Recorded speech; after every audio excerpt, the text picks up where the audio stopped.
Bismillahirrahmanirrahim. Assalamualaikum warahmatullahi wabarakatuh. Alhamdulillah wassalatu wassalamu ala Rasulillah wa ala alihi wa sahbihi wa man tabi'a hudah min yaumina hada ila yaumin nahdah, amma ba'du.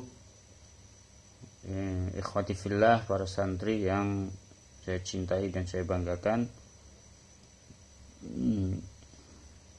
di kesempatan ini kita akan belajar sejarah, atau sekarang mapel mata pelajaran kita adalah tarikh Islam, sejarah Islam.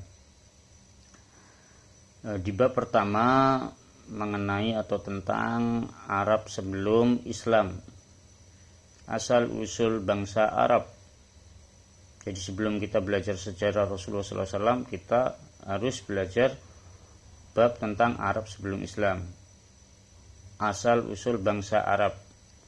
Jazirah Arab yang berupa padang pasir tandus membuat penduduknya hidup berpindah-pindah atau secara nomaden, tidak tetap. Jadi ciri suatu suku atau suatu kelompok hidup berpindah-pindah adalah dikarenakan di mana tempat itu tidak ada sumber kehidupan, maka suatu suku itu akan pindah ke tempat lain untuk mencari sumber kehidupan baru. Jadi sistem kehidupan nomaden itu adalah bisa hal itu mempermudah timbulnya perang atau perselisihan antar kabilah demi memperebutkan lembah dan air. Hal itu juga menjadikan mereka pemberani dan suka berperang demi membela diri. Jadi dikarenakan selalu memperebutkan lembah dan air, itu menjadikan mereka itu berani sekali untuk berperang. Bangsa Arab tersebar dalam kabilah yang berpecah-pecah. Tiap kabilah memiliki pemimpin sendiri dengan gelar Syekhul Kabilah atau kepala kabilah. Kabilah maksudnya suku atau klan. Jadi setiap suku itu memiliki kepala suku, Syekhul Kabilah, yang disebut Syekhul Kabilah. Syekh artinya tua, kabilah ya kabilah suku, syekh yang orang yang dituakan. Kepala kabilah besar menjadi raja tanpa mahkota. Nah, jadi ini bukan kerajaan, tapi suatu suku ada rajanya, tapi tidak memiliki mahkota, sebagaimana yang dimiliki Raja Persia atau Raja Romawi. Nah, ketua suku tanpa memiliki mahkota. Perintahnya menjadi undang-undang. Nah, perintahnya menjadi undang-undang, atau yang kita kenal perintahnya menjadi undang-undang, yaitu seorang ketua suku bisa mengeluarkan undang-undang, atau disebut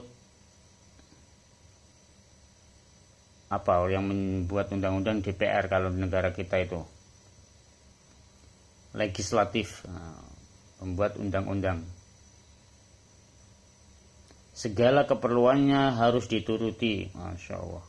Sementara itu, kabilah-kabilah kecil harus tunduk kepada mereka.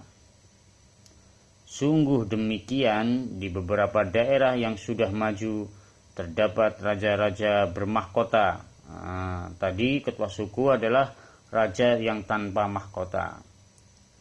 Di antaranya yang raja-raja yang sudah memiliki mahkota adalah Raja Yaman, Raja Ghassaniyah di perbatasan Suria atau Syria, dan raja-raja Manazirah di perbatasan Irak.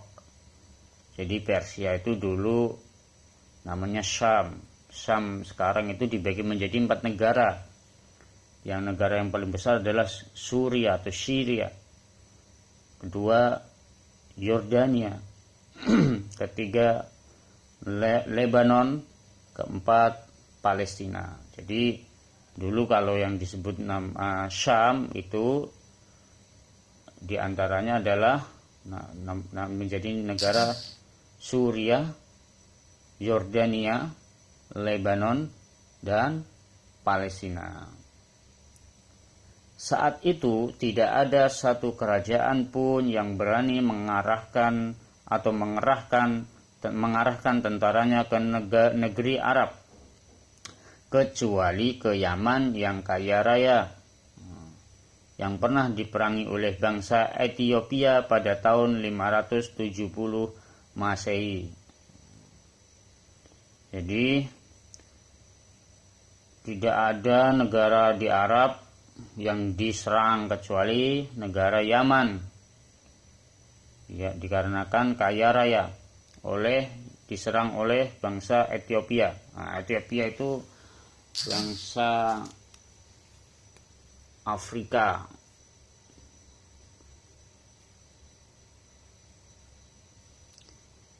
Atau mengikuti benua Afrika. Di bawah pimpinan Panglima Aryat. Ketika menggantikan Aryat sebagai gubernur Yaman, Abraha yang menyerang Ka'bah itu, Abraha mengerahkan tentaranya menyerang Mekah dengan maksud meruntuhkan